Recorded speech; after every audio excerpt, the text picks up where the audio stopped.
In the spring of 2023, a 9-year-old boy named Mateo stood on a dusty football pitch in Rosario, Argentina, holding a worn leather ball against his left foot. His coach, Roberto Fernandez, watched from the sideline as Mateo began to move. What happened next made Roberto's hands tremble as he reached for his phone to record. The boy executed a sequence of moves that seemed to defy the physics of his small body. A feint with his left shoulder, a subtle weight shift, then an explosive acceleration that left 3 older defenders grasping at air. But it wasn't just the technical brilliance that stopped Roberto cold.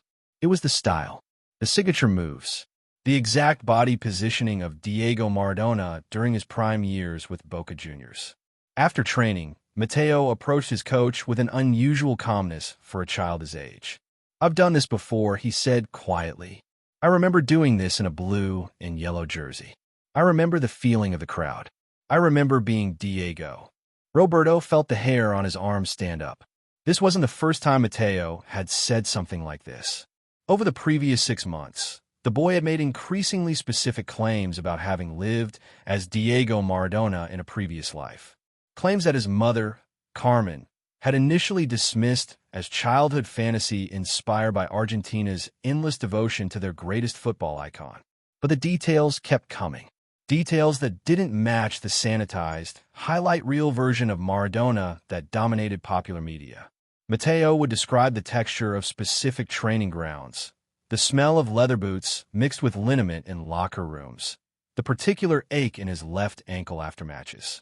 He drew diagrams of tactical formations that matched obscure games from Maradona's early career with Argentinos Juniors, matches that weren't readily available on YouTube or in documentary films that a 9-year-old might stumble across. Carmen kept a journal of Mateo's statements. She was a pragmatic woman, a nurse at the local hospital, not given to supernatural speculation. But something about her son's certainty unsettled her.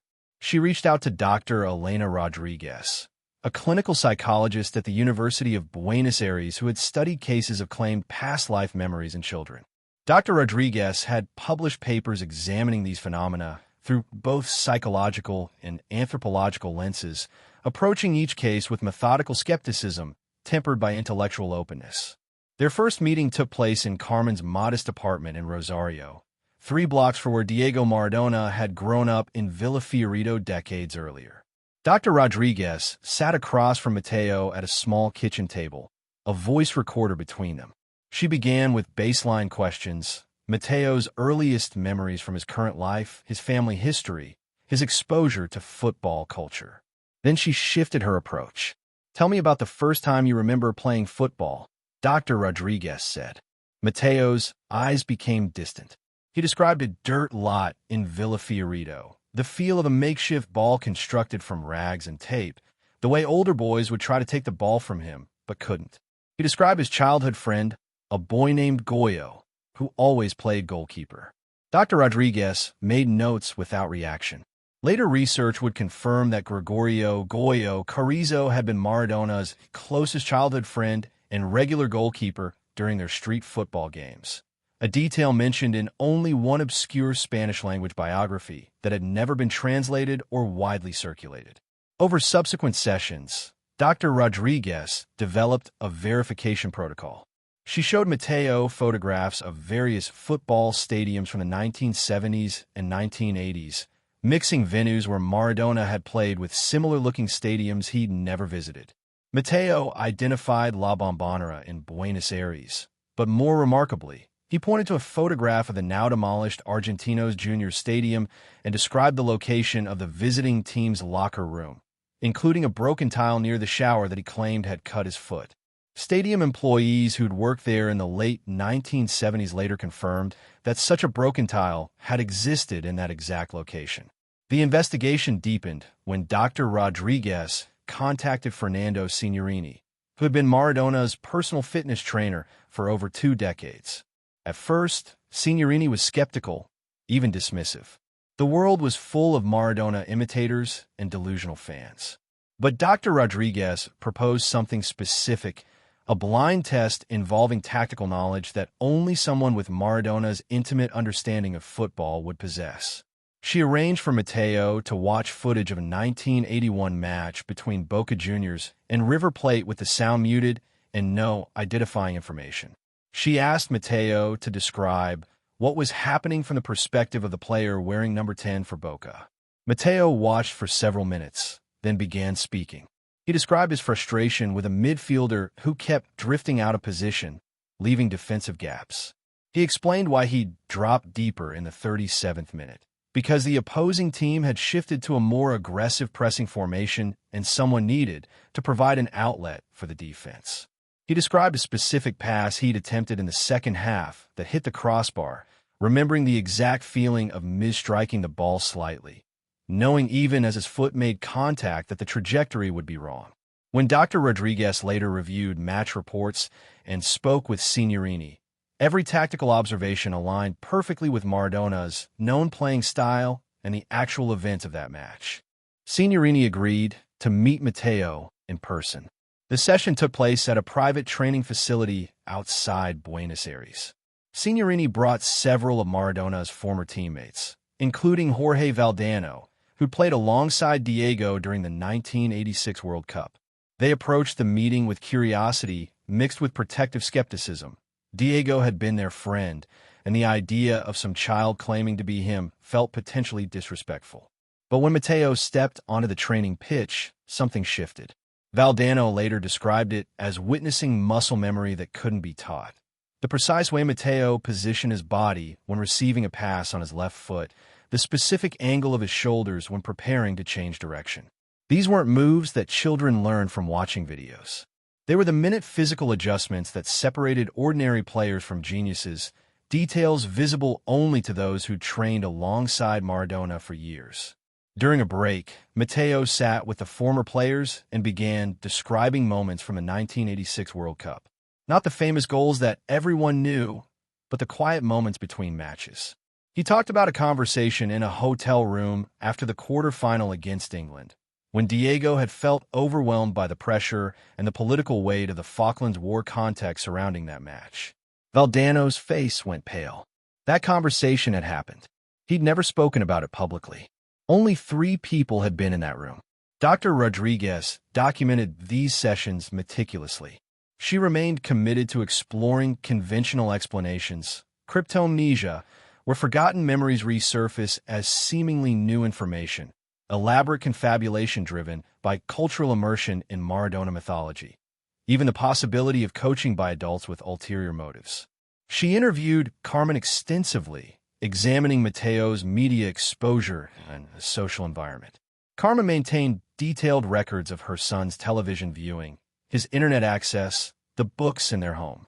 Nothing suggested the level of detailed, obscure knowledge Mateo consistently demonstrated.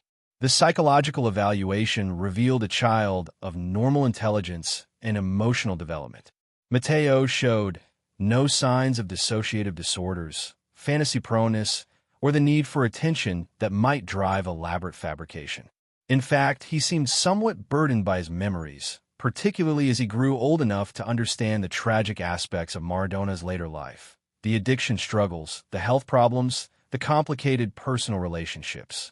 In one particularly moving session, Mateo cried while describing the feeling of losing control, of being trapped by substances and by expectations he could never escape. Dr. Rodriguez noted that Mateo's emotional responses showed authentic distress rather than performed drama. The case attracted attention from Dr. Jim Tucker at the University of Virginia's Division of Perceptual Studies, who had spent decades investigating children's claims of past life memories. Dr. Tucker reviewed Dr. Rodriguez's documentation and proposed additional verification methods. He was particularly interested in testing whether Mateo could recognize people from Maradona's life who weren't famous, family friends, youth coaches, neighborhood figures from Villa Fiorito who'd known Diego as a child but had never been photographed in major publications or featured in documentaries. Through careful research, Dr. Tucker assembled photographs of 20 individuals, mixing 5 people who'd known young Diego Maradona with 15 people of similar age and background who'd had no connection to him.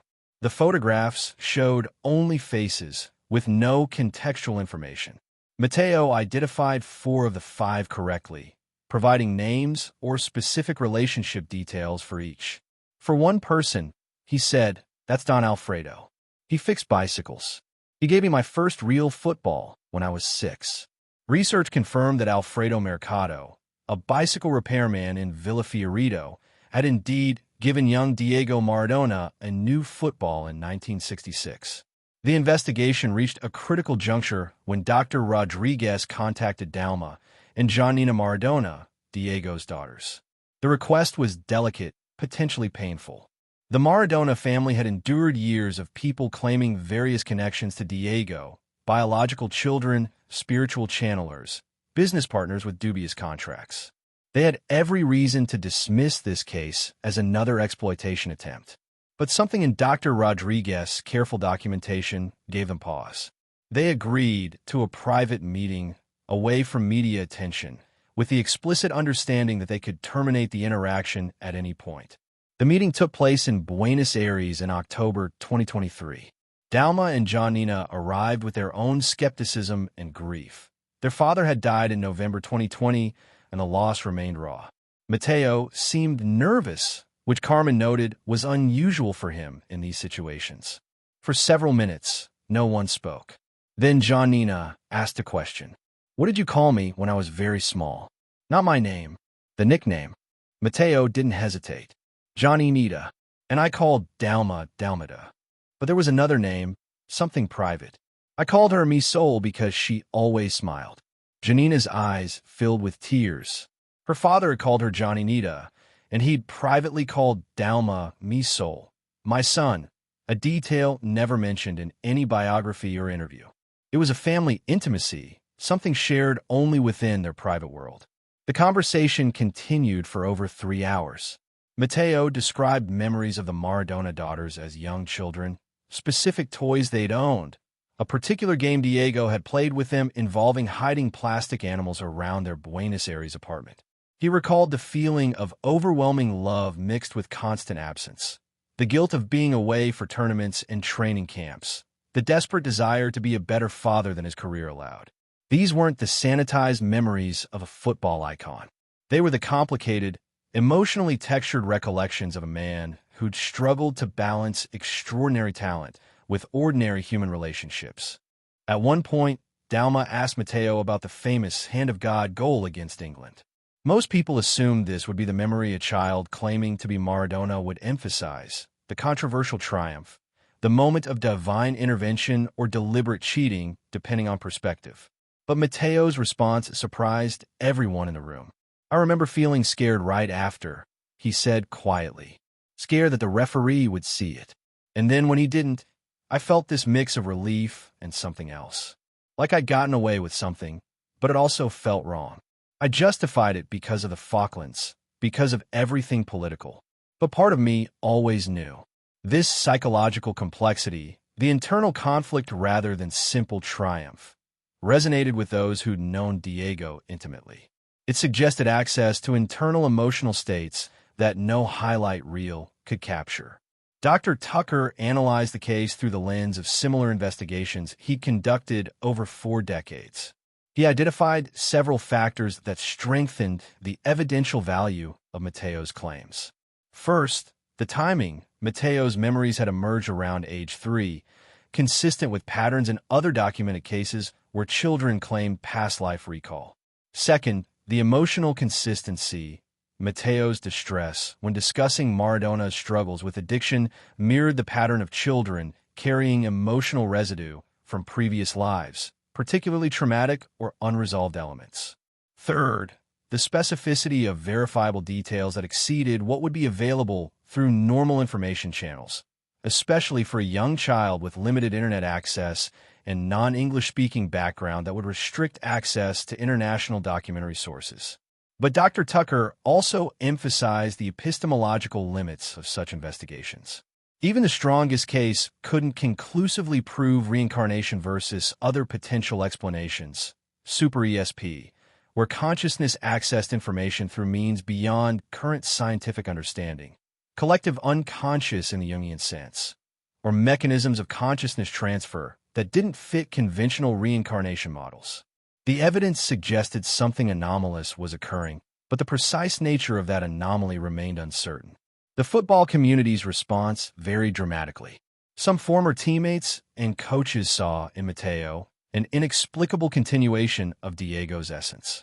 Hugo Perotti, who'd coached young Diego at Argentinos Juniors, spent an afternoon with Mateo and emerged visibly shaken.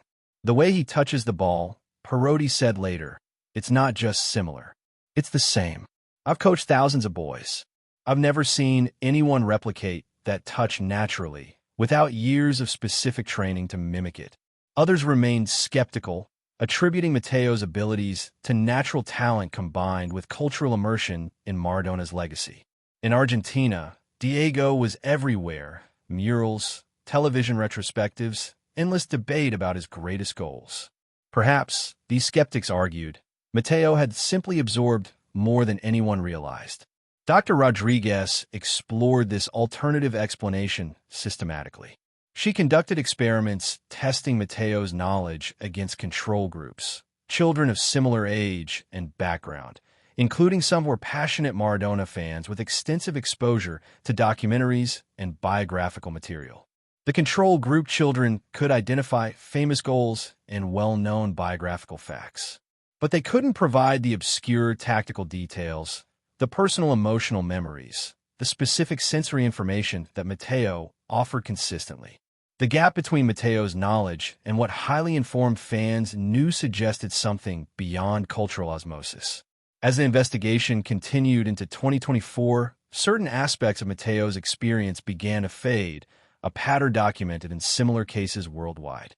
Dr. Tucker explained that past life memories in children typically diminished around age 6 or 7, though in some cases they persisted longer. Mateo was already 9, older than the typical age, when such memories disappeared completely. He reported that some recollections remained vivid, particularly emotional memories and physical sensations, while others had become dreamlike, harder to access with certainty. This deterioration actually strengthened the case's credibility. If Mateo were fabricating or being coached, he would likely maintain or even expand his claims to preserve attention. Instead, his experience followed the natural trajectory observed in legitimate cases of childhood past life recall. The investigation raised profound questions that extended beyond Mateo's individual case. If consciousness could somehow carry forward detailed memories, skills, and personality traits across lifetimes, what did that suggest about the nature of identity and continuity of self? How did physical skills, muscle memory, the precise neural pathways that enabled Maradona's legendary ball control, transfer across different bodies and brains? These questions existed at the intersection of neuroscience, philosophy of mind, and contemplative traditions that had long proposed consciousness as more fundamental than physical substrate. Dr. Rodriguez collaborated with neuroscientists to conduct fMRI studies of Mateo's brain activity while he performed football skills and while he recalled Maradona memories. The preliminary results showed unusual activation patterns. Areas associated with episodic memory showed activity during football performance, suggesting that for Mateo, these skills weren't just learned motor programs, but were somehow connected to remembered experiences. When recalling specific events from Maradona's life, his brain showed activation patterns more similar to personal memory retrieval than a semantic memory or imagination. These findings were preliminary and required replication, but they hinted at neurological correlates of his claimed experiences. The ethical dimensions of the investigation also required careful consideration. Dr. Rodriguez and Carmen worked closely to ensure that Mateo's well-being remained paramount. They limited media exposure, declined lucrative offers from television programs and documentary producers, and ensured that Mateo had access to regular psychological support. The risk of burdening a child with the weight of a legendary identity, especially one associated with both transcendent triumph and tragic struggle, was real and serious. Mateo needed space to develop his own identity, separate from whoever or whatever he might have been in a previous existence. In conversations with child psychologists, Dr. Rodriguez explored how best to help Mateo integrate these memories without becoming trapped by them. Some specialists advocated for gentle redirection, encouraging Mateo, to focus on his present life and future possibilities. Others suggested that denying or suppressing the memories might create psychological conflict. The approach they ultimately adopted involved acknowledgement without excessive focus, treating Matteo's experiences as real for him while also emphasizing his agency in choosing who he would become in this life. He was Matteo first, a unique individual with his own potential, regardless of what memories he carried. By mid-2024, Matteo's football skills continued to astonish coaches and scouts. Several professional clubs expressed interest in his development, though Carmen insisted on keeping his life as normal as possible. Matteo played for his local youth team, attended regular school, helped his mother with grocery shopping. He was a child who happened to possess extraordinary ability and mysterious memories, not a spectacle to be exploited. The investigation into his case continued, but at a measured pace that prioritized his psychological health over academic or public curiosity. The question of what Matteo's case ultimately proved remained contested.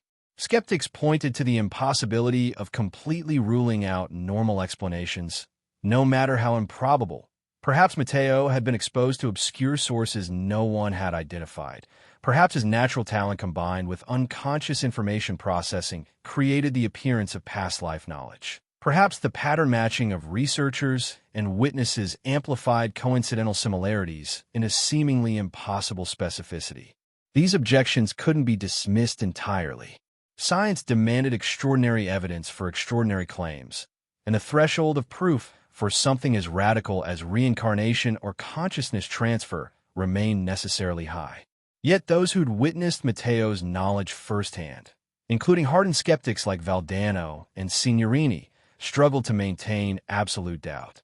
The cumulative weight of specific, verifiable details that exceeded plausible explanations through conventional means created what Dr. Tucker called a persuasive case suggestive of, though not conclusively proving, survival of consciousness beyond biological death. The careful hedging of that language reflected appropriate scientific caution, but it also acknowledged that something genuinely anomalous appeared to be occurring. The Maradona family's perspective evolved over months of interaction with Matteo. They never made definitive public statements about believing he was their father reincarnated. Such claims would invite unwelcome scrutiny and potentially cause pain to other family members. But privately, Dalma acknowledged that spending time with Matteo brought unexpected comfort. Whether he truly was Diego in some metaphysical sense, or whether he carried forward some essential aspect of her father's being through mysterious mechanisms, she felt a connection that transcended rational explanation. For someone grieving the loss of her father, that connection held value regardless of its ultimate explanation. As the investigation reached its second year, Dr. Rodriguez began preparing a comprehensive case report for submission to peer-reviewed journals specializing in consciousness studies. She knew the reception would be mixed. Some academics would dismiss the entire endeavor as pseudoscience unworthy of serious consideration, while others would scrutinize every detail searching for methodological flaws or alternative explanations. This was the nature of investigating phenomena that challenged materialist assumptions about consciousness and personal identity. The evidence would be judged not just on its own merits, but against the prior probability assigned to reincarnation or consciousness transfer. And for many scientists, that prior probability remained vanishingly small. But Dr. Rodriguez maintained that intellectual honesty demanded investigating cases like Matteo's systematically rather than dismissing them by default. If consciousness truly was more than an emergent property of physical brain processes, if it possessed some continuity beyond individual biological existence, then cases of childhood past life memories might represent genuine glimpses into that deeper reality. Alternatively, these cases might eventually be explained through extensions of current neuroscience and psychology that didn't require such radical propositions. Either outcome would advance understanding. What couldn't advance understanding was refusing to look carefully at phenomena simply because they conflicted with existing theoretical frameworks. The story of Matteo and his claimed memories of living as Diego Maradona continued to unfold, with no definitive resolution in sight. Perhaps none would ever come. Perhaps the nature of consciousness and personal identity was inherently resistant to the kind of conclusive proof that science demanded. Or perhaps future investigation, combining rigorous documentation of cases like Mateo's with advancing neuroscience and new theoretical frameworks, would eventually illuminate these mysteries in ways currently unimaginable. What remained undeniable was the sincerity of Mateo's experience and the extraordinary specificity of his knowledge.